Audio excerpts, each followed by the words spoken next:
Naku po, kabibig! Welcome back sa ating bagong YouTube channel. Ito ang pinakamaingay na YouTuber sa balat ng YouTube. Ako si Kabibig, maglebak-lebak na ta. Naku, salpukan, awayan, Boyeng Remulla versus Martin Romualdez.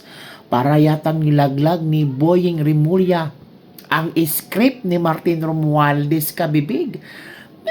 Well, ito kasi nangyari, kabibig.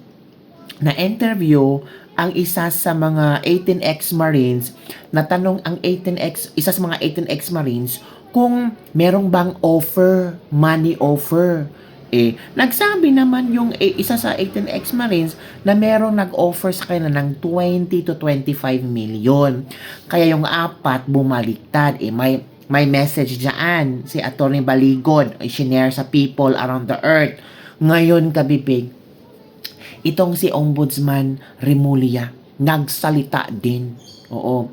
Kung i-connect natin ang statement ng isa sa mga 18 ex-Marines at ang statement ni Boyeng Remulla na si Romualdez daw.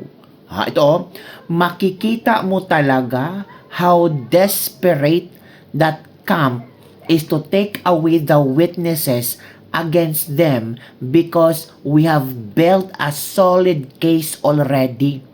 The camp of former Speaker Romualdez, his lawyers, his strategists, his advisors, yung mga tumutulong sa kanya kasama na they're desperate. Hala! Tinawag na ni Boyeng Remulla na desperado si Martin Romualdez kasi itong nangyari ngayon sa 18 ex-Marines na yung apat ang nag-recant kasi daw di umano nabayaran ng 20 to 25 million. Ang storya kasi, kabibig, ang isa daw una ang nilapitan. Tapos, ito, bayaran ka namin, ganito lang to. Tapos itong isang marina ito ay kinausap niya yung tatlo. I-share niya kung ano ang magandang blessing sa buhay nila. Itong tatlo nadala, baka sa matinding pangailangan, nadala, kapipig. Kaya, yung kagabi, nagpa-interview sila sa GMA kung saan sinabi nila na magre-recant na sila, may bago silang affidavit, sinabi nila na hindi sila nag-deliver kay Martin at kay BBM. Paano ngayon ang sinabi ni Ombudsman Boyeng Remulla na makikita daw na sobrang desperado na ang kampo ni Martin Romualdez kaya nag-strategize sila, nag-esep-esep sila kung paano na mawala itong mga witnesses nila. So it means, inamin ni Boyeng na itong 18 ex-Marines ay mga credible witnesses. Diba? Mga credible witnesses ni, ito sinabi niya. So it means, kung credible witnesses ito, bakit takot ang Blue Ribbon Committee sa Senado? Bakit ayaw nilang maniwala sa 18 ex-Marines? Si Boyeng nga, parang feel ko lang talaga ito yung mga reliable witnesses ni Boyeng, itong mga affidavit ng 18 ex-Marines. Pero sa Blue Ribbon Committee, hindi pinagbigyan ng chance na makausap at magsabi ng katotohanan. Buti na lang talaga sina Senator Alan Peter Cayetano nagkaroon ng special Blue Ribbon Committee hearing. 'Di ba? Paano na yan? Ito ang statement ni Boyeng Remulla. At talagang he mentioned the name of Martin Romualdez na desperado na.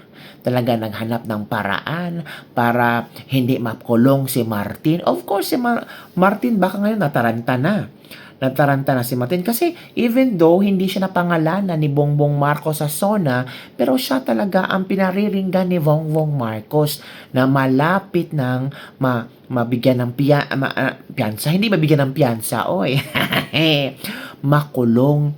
'Di ba? Boyeng, ano mo na ang arrest warrant? 'Di ba? Huwag mo nang hintayin na marami pang 18 ex-Marines ang mag-recant. Pero sabi naman ng isang 18 ex-Marines na matapang kami, hindi kami magpapahaylo ng pera. Pero grabe 20 to 25 million. Well, kung isipin mo, may bagong buhay ka na, bagong bukas, pero parang nanganganib pa rin ang buhay mo. Di ba? Para yung integrity mo bilang ex-Marines, parang binasura mo. O, panoorin niyo si Boying. Yes, Taking away the the camp of witnesses. the accused. Sir, sa'yo naman galing, sir. The camp of the accused. You know what we're talking about. So you The, think, the camp of former Speaker Romualdez, his lawyers, his strategists, his advisors, yung mga tumutulong sa kanya, kasama na yan. I wish I could give the other names, but wag muna. Saka na natin sabihin yung mga ibang pangalan. mga they're chipping away the... Oh, they're trying to do it. Yeah. They're trying to do it. Okay.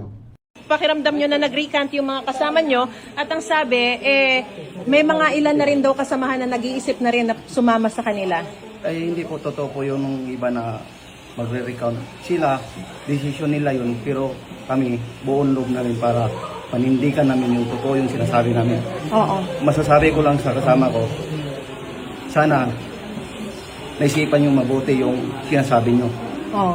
Ang masasabi ko, top voluntary, top retired ka na Marines. Pero anong ginawa mo? Oo. Nagpadala ka sa pera. Sana naisipan mong mabuti yung kasama mo na nahikayat mo silang tatlo na kayo ang nag-usap-usap na bumaliktad kayo. Yun lang, ma'am. Kanino nyo sinasabi yan? To whom is this addressed? Kasama kong- Oo. Sino dun sa apat na yon ang sinasabi Sila nyo? apat. Silang apat. Yes po. Oo. So hindi totoo na meron gusto pang sumunod? Hindi po. Sila Oo. lang po yung nagdesisyon na Yung bumaliktad. sinasabi niya na may financial assistance na binigay sa inyo, in-offer sa inyo, hindi totoo yun? Hindi po. Wala pong... Pero ngayon, may ino-offer sa inyo? Ano yung sinasabi mo mayroon na pong in-offer sa amin para sa kabila po. para bumaliktad? Yes po. Magkano? Yun po, 20 to 25 million po. Per person? Yes po, ma'am. Oh, pero walang O, 'di ba? Ano ang komento nyo? O eto, si Martin Romualdez nag-reply kay Boying Kabibig. Oo, wala na. Salpok ka na talaga to. Awayan na to, Kabibig. Ito ang sinasabi natin, this is it. Laglagan kung laglagan, awayan kung awayan. Depende na kay VVM kung sino ang kanyang papanigan. Yung kanyang pinsan or si Boying Rimulya. Yon ang Kabibig. Yung Kabibig, do you think, sino kaya ang papanigan ni BBM? Or baka sabi ng iba, ay no, Kabibig, huwag ka nang maniwala dyan kasi drama-drama lang yan. Parte yan ng script na kailangan talagang mapangit ang ano ni Martin para makakuha ng simpatiya, para maraming maaawa sa kanya, na inosente siya, na wala siyang ginawang masama. Martin, ito ang sinabi ng Martin. The ombudsman's accusation that I am behind the recantation of the former Marines is absolutely not true. This shows how extremely prejudiced he is against me. Alak. Sumagot si Martin. I will not be intimidated. I will face every accusation against me, defend myself with the facts, the evidence, and the truth. Halak! Naku po. Ang sabi ni Martin, hindi ako magpapatinag. Hindi ako ma-intimidate sa'yo, Boying. I will face everything. I will give you all the facts, the details, the documents, the truth, nothing but the truth. Halaka. Nako. Yung akusasyon mo, Boying, it's fake news, hindi yan totoo. Hindi ako ang nasa likod ng recantations ng 18 ex-Marines.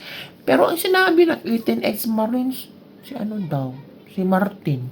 Ano ba talaga ang totoo, Kabibig? Oy, ano ang iyong komento hinggil dito? Naku po, grabe na ang mga komento ng mga netizen, di ba?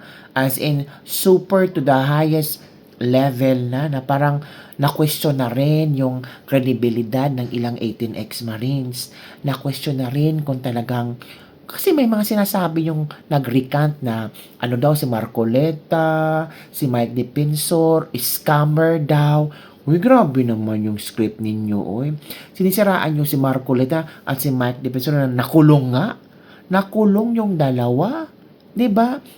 Sirang-sira talaga si Senator Marcoleta, Kabibig. Pero I'm sure hindi siya sirang-sira sa'yo kasi hindi kayo naniwala sa mga sinasabi nila tungkol kay Senator Marcoleta.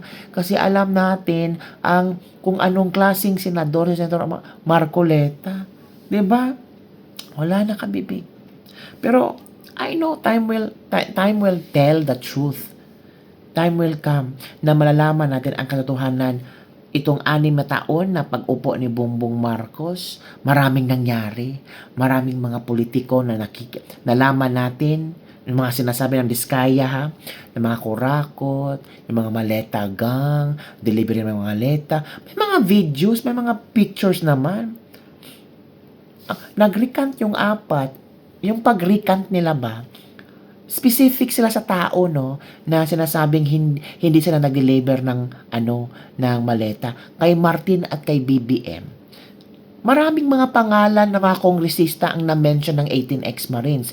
Pero take note ha, itong 4 na to, specific sila sa 2 tao lamang, BBM at Martin Romualdez.